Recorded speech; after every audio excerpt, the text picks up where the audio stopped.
안녕하세요. 반갑습니다. 순마입니다. 경제 공부를 하면서 좀 일정 정도 좀 기록을 남겨야 될 필요성도 있고, 그래서 전체적으로 상황이 어떤지에 대해서 좀 지표를 통해서 노력, 이런 것들이 필요하다라고 또 생각이 돼서 또 이런 부분들에 대해서 조금 궁금해 하시는 분들도 있는 것 같아요. 그래서 그런 것 관련해서 전체적으로 개인적인 기록들 또 나름대로 여러 가지 통계들을 바탕으로 해서 향후 어떻게 될 것인지에 대한 어떤 일종의 뭐 예측이라고 하면 좀 거창하고요. 좀 기대 이런 것들을 정리하기 위해서 조금씩 촬영을 할 예정입니다. 그 미국의 주요 경제 지표들은 사실 상당히 인터넷에서 많이 공개되어 있는데요.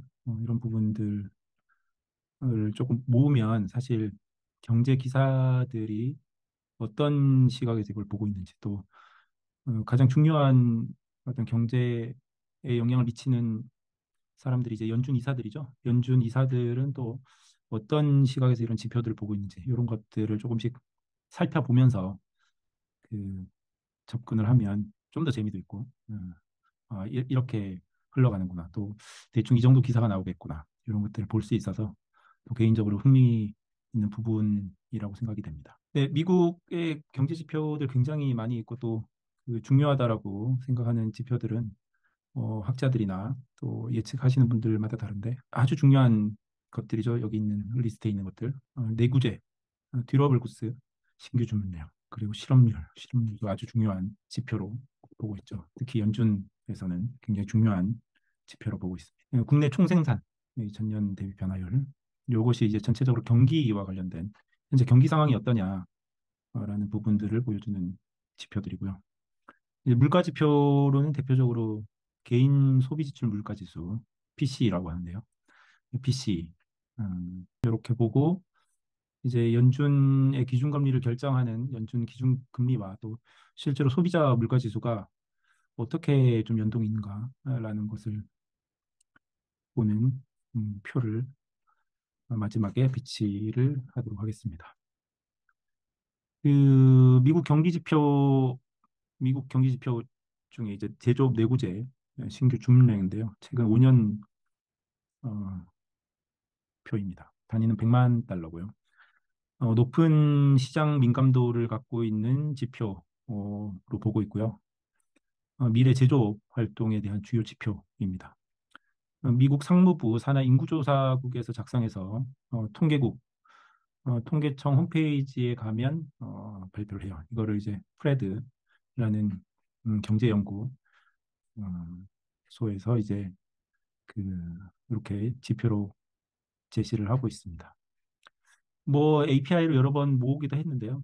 프레드가 상당히 좀 직관적이고 또 사용자 친화적으로 여러 가지 자료들을 많이 가공을 하고 또 제시를 하고 있어서 제가 직접 데이터들을 로 데이터들을 모으는 거는 특수한 프레드에서 공개하지 않는 취합하지 않는 그런 부분들에 한해서 이제 하도록 하겠습니다. 네, 그 보통 통계 8시 30분에 발표하고요. 네, 내구재는 보통 컴퓨터, 그리고 기계류, 항공기, 통신 장비 이런 3년 이상의 평균 수명을 갖고 있는 상품들을 이제 주로 표본으로 뽑아서 이제 이것들을 주문한 거, 신규 주문한 거. 이제 그 제조자들이 신규 주문을 한다는 거는 경기가 안 좋을 때는 신규 주문을 하지 않겠죠. 경기가 전체적으로 상당히 그 제조자들 입장에서 봤을 때 괜찮다. 앞으로 이제 물건을 조금 더 팔 수 있다라는 어떤 그 희망 또 전망이 있을 때 주문이 증가하게 되는데요. 코로나 때 코로나 팬데믹 이후로 상당히 그 음, 떨어졌다가 이제 쫙 회복을 하고 오히려 더 올라가는 모습을 보고 있어요. 그래서 2023년 이후는 상당히 이제 계속 증가하는 이런 모습을 볼 수 있는데요. 전체적으로 이런 어떤 일부 변동 같은 경우는 이제 어떤 항공기의 주문 이런 어떤 그 운송 관련 데이터들이 이렇게 들어가는 경우에 이렇게 튀는 모습을 볼 수 있지만 어쨌든 전체적으로 우상향하는 모습을 볼 수 있습니다. 상승하는 경우 전체적으로 상승하고 있고요. 상승하는 경우에 주가에 나쁘지 않은 신호라고 해석이 되고, 현재 하락하는 추세를 만약에 연준이 판단을 한다면 이제 금리 하락, 이 경기가 별로 안 좋아지기 때문에 아무래도 금리를 조금 하락시켜야 되는 그런 압력, 하방 압력을 주는 요소로 작동을 하게 됩니다. 전체적으로 현재 미국의 경기, 제조업자들이 보고 있는 미국의 경기 상황은 그렇게 나쁘진 않다. 비교적 낙관적이다. 이렇게 볼 수 있을 것 같아요. 자, 실업률. 최근 5년간의 실업률인데요. 실업률은 특히 매우 높은 시장 민감도를 갖고 있는 지표로 일반적으로 받아들여지고 있습니다. 미 노동부 산하의 노동통계청에서 작성을 하고요. 매달 첫 번째 금요일에 발표하는 월간 지표입니다. 연준의 아주 중요한 목표, 미국에서 금리를 결정하는 연준의 아주 중요한 목표는 미국의 실업률을 낮추는 거예요. 실업률을 낮추는 거다. 그래서 어떻게 실업률을 낮추느냐? 실업률이라는 게 상당히 여러 가지 영향을 미치죠. 뭐 그 국민들의 어떤 전체적인 삶의 질과도 연관이 있고요. 그래서 실업률이 높아지게 되면 아무래도 전체적으로 사람들의 삶의 질이 그렇게 좋지 않다. 상당히 어려운 상황에 처해 있는 사람이 많이 늘어나고 있다. 대공황 때 급격하게 늘어나죠. 그래서 실업률이 높아지게 되면 그 경기를 좀 부양해야 된다. 그래서 경기를 부양하기 위한 금리 하락 쪽으로 연준이 결정하는데 압력을 주게 됩니다. 낮은 실업률 상황에서는 연준이 어떤 결정할 수 있는 여지가 상당히 많아요.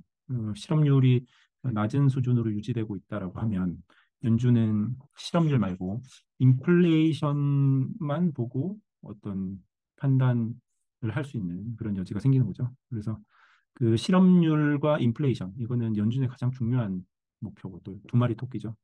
그 원래 전통적으로는 이 필립스 곡선이라고 해서요. 연준이 달성하려는 이 목표, 실업률을 낮추는 거, 그리고 인플레이션을 낮추는 거, 이 두 가지 목표, 두 마리 토끼는 잡지 못한다. 이걸 동시에 달성할 수 없다라는 것이 필립스 곡선이고요. 이 필립스 곡선 해석의 한 축이 됩니다. 최근에 이제 마틴 울프 그 파이낸셜 타임즈 수석 경제 논설위원 이런 이제 레리 서머스 전 미국 재무장관 등 이렇게 그 일부 경제 관료 또 경제 담당자들 이런 분들이 현재 필립스 곡선이 이게 반드시 옳으냐 모든 상황에서 다 올바르게 작동하느냐에 대해서 의문을 조금씩 가지기 시작했다. 라는 그런 기사가 최근에 나온 바도 있어요. 어쨌든 전체적으로 연준이 과거에 달성하지 못했던 그런 여러 가지 목표들을 지금 상당히 양호하게 좀 달성하고 있는 것이 아니냐 이런 형태의 발언입니다. 그래서 여기 보면 그 실업률이 상당히 낮은 수준으로 예, 팬데믹 기간에는 확 올라갔다가 굉장히 급상승했다가 쭉 떨어지기 시작하면서 2023년 이후로는 상당히 낮은 실업률을 유지하고 있는 것을 확인할 수 있습니다. 미국의 그 경제가 상당히 양호하다라는 이런 그 방향을 알려주는 또 중요한 지표죠. 그런 부분들을 확인할 수 있습니다. 자, 국내 총생산이고요. 그 중간 이상의 시장 민감도를 가지고 있는 지표다라고 평가받고 있어요. 상무부 산하의 경제 분석국에서 작성해서 분기별로 발표하는 지표입니다. 경제 호황기에는 경제가 한 3%에서 3.5% 정도의 성장률을 보이고요. 예, 만약에 경제가 조금 안 좋다, 예를 들면 증가율이 3% 이하다라고 하면 경제가 노동시장에 새롭게 진입하는 신규 노동자들을 모두 흡수하기에는 부족하거나 혹은 부족하게 될 수 있다라는 시그널이 될 수 있습니다. 그래서 증가율이 과도하게 높은 게 그렇게 바람직하지는 않은데요. 과도하게 높으면 인플레이션 압력으로 인해서 이제 금리 인상, 연준이 좀 경기가 지금 과도하게 호황이야 버블이 아니냐라는 그런 판단을 하게 될 수 있고 이 경우에는 또 금리 인상에 압력을 줄 수가 있죠. 그 2020년, 21년 말에 거의 7%, 7.5% 이상 올라간 것을 볼 수 있고요. 이때 이제 인플레이션까지 합하면 거의 14% 엄청난 명목으로 보면 14%. 이제 실질 GDP로 보면 한 7.5% 이상, 상당히 높은 성장률을 보이다가 이제 3% 초반대로 낮아진 상황을 지난 분기에 발표를 했습니다. 그래서 그 경기가 전체적으로 3% 전후 이제 나름대로는 그 양호한 범위 안에 있다. 너무 과열돼 있지도 않고 너무 저성장이지도 않고 또 고용을 어느 정도 충분히 할 수 있는 이런 수준으로 이 범위 안에 들어왔다. 이렇게 볼 수 있을 것 같아요. 자, 미국 이제 물가지표. 미국 물가지표는 고용 그리고 어떤 그 성장 이런 것과 양대축입니다. 필립스 곡선에서 말하는 그 다른 한 축이에요. 미국의 물가가 너무 높아지게 되면 그, 그 무한 물가가 높아지면 임금을 많이 받게 되고 임금을 많이 줘야 되는 압력이 발생하고 임금을 또 많이 주게 되면 또 물건의 가격이 올라가는 인플레이션은 잡지 않고 놔두면 그 무한으로 연쇄 반응이 일으켜서 계속 증가하게 돼요. 그래서 물가를 적절하게 잘 잡는 것, 통화량을 적절하게 잘 통제하는 것은 굉장히 중요한 모든 중앙은행의 중요한 미션이고 연준도 예외가 아닙니다. 그래서 그 미국의 물가 지표는 크게 두 가지로 나눠져 있는데요. 개인 소비 지출 물가 지수라고 해서 PCE, 프라이스 인덱스가 있고 이제 CPI, 컨슈머 프라이스 인덱스라고 해서 소비자 물가 지수 이 두 가지가 있습니다. PCE는 개인 소비 지출 물가 지수라고 하고요. 상무부 산하 경제분석국에서 작성해서 매월 발표를 하는 높은 시장 민감도를 가진 지표다. 이렇게 받아들여지고 있습니다. 연준에서 가장 중요하게 보는 지표 중 하나라서 사람들도 연준에서 굉장히 중요하게 보기 때문에 사람들도 중요하게 봐야겠죠. 그래서 사람들도 덩달아 중요하게 보고 있습니다. 경영자들은 아무래도 CPI 쪽을 조금 더 본다고 하는데요. 어쨌든 이 경영자들 이번에 CPI와 달리 PC는 연준에서 많이 본다. 그 차이가 뭐냐? 네, 대략적으로 PC는 한 0.3% CPI보다 0.3% 낮은 수준으로 이제 측정이 되고 있고요. 측정 방법의 차이 때문인데요. CPI 같은 경우는 대용품의 가능성을 가정하지 않고 측정을 합니다. 가령 이제 소고기가 비싸면 대용품으로 돼지고기를 먹을 수 있죠. 사람들은 소고기 너무 비싸네. 대용품을 구매하는 것의 가능성을 고려를 하는 것이 이 PC 프라이스 인덱스고요. CPI는 이런 대용품 구매에 그 인정을 하지 않기 때문에 그것이 수치 차이에 반영이 됩니다. 그래서 전체적으로 보면 이제 한참 2022년 그 미국의 GDP가 한참 올랐을 때 이제 덩달아 거의 5% 가까이 이제 실질 그리고 근원 어, 에너지와 식 가격 변동성이 좀 심한 부분은 빼고 하는 것이 이제 5% 그리고 4% 이하까지 이제 내려오려고 하고 있는 상황입니다. 자, 개인 소비 지출 물가 지수 이제 이건 전월 대비 변화율인데요. 요거는 직접 그 테이블 2.8.7에서 API로 갖고 와서 정리한 값입니다. 요걸 이제 통해서 적절하게 정리를 예측을 조금씩 예측을 해갈 수 있고요. 요것을 더하고 빼면 어느 정도 나오게 될지 이제 상호 연관성이 있기 때문에 추정을 해서 조금 확인을 할 수 있습니다. 소비자 물가 지수 CPI인데요. CPI 매우 높은 시장 민감도를 가진 지표다로 보통 받아들여지고 있어요. 미 노동부 산하 노동통계국에서 작성해서 매월 발표하는 지표고요. 식량과 에너지를 제외한 근원 물가 지수 는 녹색으로 표시를 했습니다. 식량과 에너지가 안 중요해서 그런 건 아니고요. 그 전체 지수에서 차지하는 비중이 약 25% 정도에 달하는데요. 근데 이제 흉작이라든지 산유량을 이제 어떤 증가를 했다거나 감소를 했다거나 이런 부분이라든지 이런 어떤 일시적인 이슈들에 좌우되는 경향이 좀 있기 때문에 인플레이션 분석에 좀 왜곡이 발생할 우려 때문에 이렇게 근원 물가 지수를 제외를 합니다. 최근에 2023년 이후에 보면 에너지와 식품을 제외한 근원 물가 지수가 오히려 조금 더 높은 인플레이션을 보이고 있어요. 이거는 최근에 에너지 가격의 하락, 안정세와 연관이 있는 것으로 해석할 수 있습니다. 그래서 이것 역시 어느 정도까지는 3% 초반 그리고 4% 초반까지 굉장히 급격한 인플레이션이 이제 수그러들고 있다, 좀 진정하고 있다라는 지표들을 확인할 수 있죠. 자, 이런 지표들 보면 전체적으로 연준은 상당히 상황을 어느 정도까지는 낙관하고 있을 수 있다. 금리를 조금 더 하락을 시킬 수 있는, 금리를 낮출 수 있는 그런 그 여지를 많이 갖고 있을 수 있다라고 해석할 수 있습니다. 그래서 그 연준 기준금리는 요 빨간색이고요. 그리고 요 CPI, 소비자 물가 지수는 파란색입니다. 보면 이 변동, 그 금리의 수준 결정과 이 CPI의 그 변화율을 보면 어느 정도는 상당히 연동을 하고 있다. 그래서 그 연준 기준금리를 결정하는 데 있어서 그 소비자 물가 지수를 상당히 많이 참작하고 있다라는 것을 확인을 할 수 있습니다.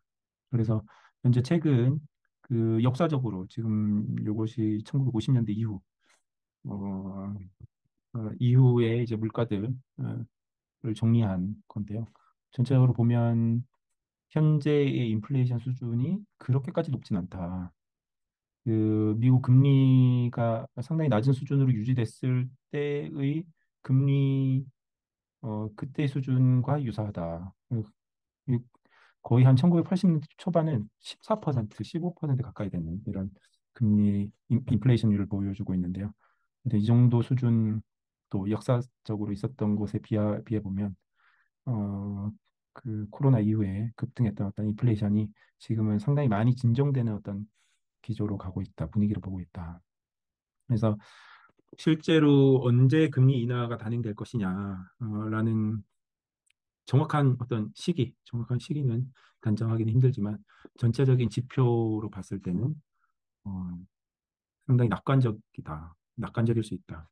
금리가 낮아지게 되면 아무래도 기업들이 여러 가지 자금을 융통할 수 있는 어떤 여지가 조금씩 높아지게 되고, 그리고 이런 여러 가지 그 금리 대비 여러 가지 투자 수익 이런 어떤 차이 때문에 그 주식시장이 화랑세로 돌아설 그런 가능성도 충분히 있다. 그래서 뭐 향후 금리가 어떻게 결정될 것이냐 또 흥미로운 부분이고, 언제 또 될 것이냐 어, 이런 부분에 대해서는 이제 학자들이라든지 시장의 어떤 여러 가지 컨센서스는 조금씩 차이는 있긴 하지만 아마 생각보다는 좀 낙관적이지 않을까라고 생각이 됩니다. 네, 지표들 조금 보고 과거 자료들도 좀 봤는데요. 근데 현재 상황은 조금 낙관적일 수 있는 상황이다. 그래서 본인이 어느 정도 이제 여러 가지 결정을 하는 데 있어서 이런 지표들 참고하셔서 결정 내리시면 도움이 되실 수 있을 것 같다라는 말씀드리고 이번 영상은 마무리하도록 하겠습니다. 네, 감사합니다.